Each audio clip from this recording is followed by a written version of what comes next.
Good morning, Jefferson.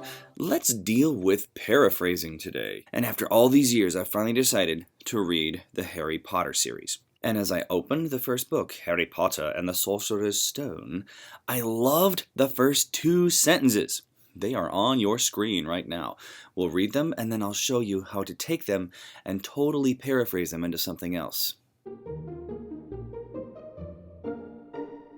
Mr. and Mrs. Dursley of number 4 Privet Drive were proud to say that they were perfectly normal, thank you very much.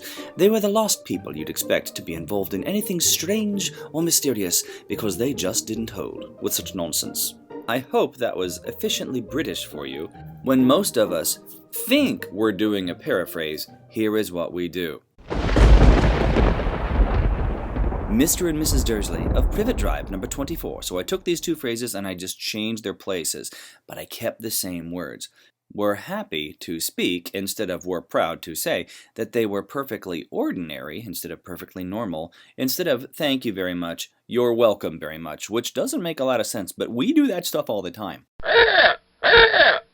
They were the final humanoids instead of they were the last people you'd believe instead of you'd expect to be involved in anything odd instead of strange, or scary instead of mysterious, because they just didn't hug with such nonsense.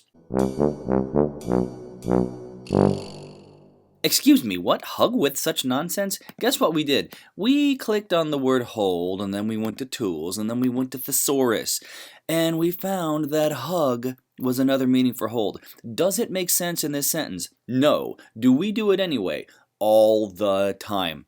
What is a paraphrase? A paraphrase is when you put an author's thoughts into your own thoughts. Notice I didn't say put it into your own words, because sooner or later you're going to have some words that are going to come back up. You need to run their story through the filter of your brain and tell it in a totally different way. First of all, sum up what you've read in your own thoughts. Here's what I thought when I read it. The Dursley family is one boring little team. They don't put up with any mischief at all. Mischief, I love that word. How do they sound? They sound dull and stuck up. They're probably very bossy on what you can and can't do. I bet they're bad parents who don't understand the fun part of being a kid. I put that thought into my own words. Let me show you how.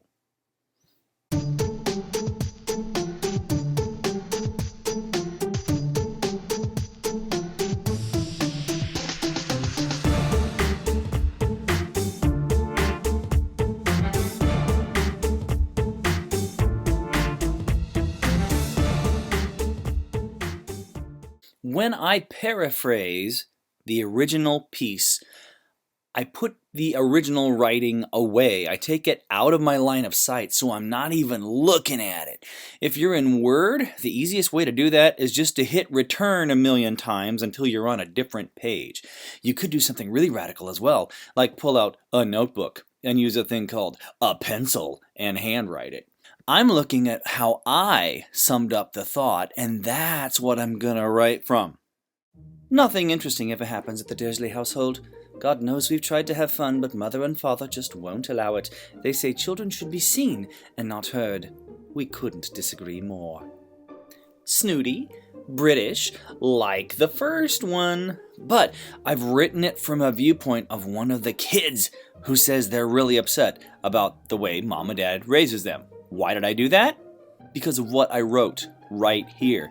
I want to smack on their parenting skills and make them look so stuffy that they can't get anything else done. Would you like to see another paraphrase of the very same passage? Mr. Dursley was a very proper man. Work until 5 o'clock. Home by 6, in his slippers and smoking his pipe by the fireside. His wife gave him everything he wanted. She had no choice, but that didn't matter, did it? Of course not. Can I tell you a secret? I was thinking of stuffy people who are really bad parents, and you know who came to mind? Mr. Banks from Mary Poppins, and he has this song about coming straight home from work and having his pipe and slippers, and everything in his life is super orderly, and that's the way he likes it. So I wrote one from his point of view. Are you ready for my third paraphrase of the same passage? Take 3. It never occurred to Vernon and Petunia to have any fun in their lives whatsoever. That just wasn't the responsible thing to do. What would Mother and Father say? And what might their own children grow up to be if they ever had any choice in how to do anything? Radicals and revolutionaries, no doubt. I'm looking at the story from the viewpoint of the people and getting snotty and sarcastic, thinking how they would feel if their kids started to show freedom. So remember, this is language arts. Don't go all math guy on me and try to solve for X. What do I mean by that? Solve for X?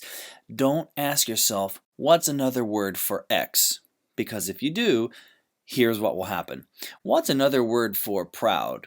Happy. Yeah. What's another word for say? Speak. What's another word for normal? Ordinary. What's another word for thank you? You're welcome. That's the opposite. But when you start looking for words to replace individual words, you're not paraphrasing. Paraphrasing is telling the story from a different perspective. It's really, really simple. Let's try today's exercise and see if you can do it.